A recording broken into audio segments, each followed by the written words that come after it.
Our next presenter is Alina Smolskaya from the Applied Plant Sciences program in the College of Food, Agricultural, and Natural Resource Sciences.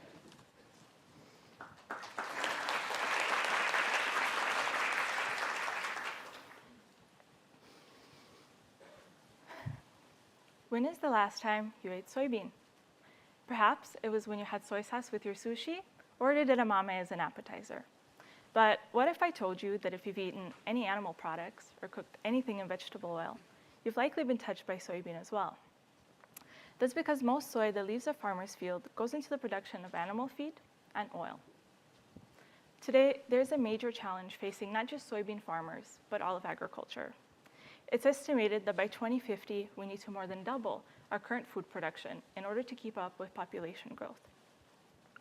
As a soybean geneticist, my role in this challenge is to develop new, high-yielding soybean varieties for farmers so they can produce more on the same amount of land. Soybean yield is made up of how many seeds the farmer harvests. It's a function of how many plants they have in their field, how many pods are on those plants, and how many seeds are inside each pod. I researched the number of seeds that the plant makes. More specifically, my thesis aims to answer the following question. What gene controls how many seeds are in a pod? If we know this gene, we can use that knowledge to develop new, high-yielding soybean varieties. So how do you find a gene? To find the gene controlling seed number, I started out by playing soybean matchmaker. I took two plants that were different for how many seeds they made in their pods. One plant produced few seeds, while the other produced many.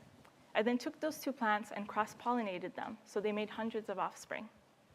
Just as you inherit genes for eye color from your parents' DNA, these plants are inheriting genes for seed number.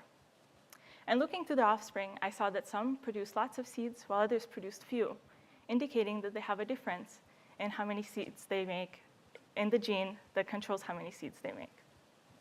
So looking at our example, I separated those plants into two groups, those with low seed production and those with high seed production. And then I looked for differences between the two groups at the DNA level. In our example, you can see the plants and their DNA represented below them. And for simplicity, let's imagine each plant only has 3 genes.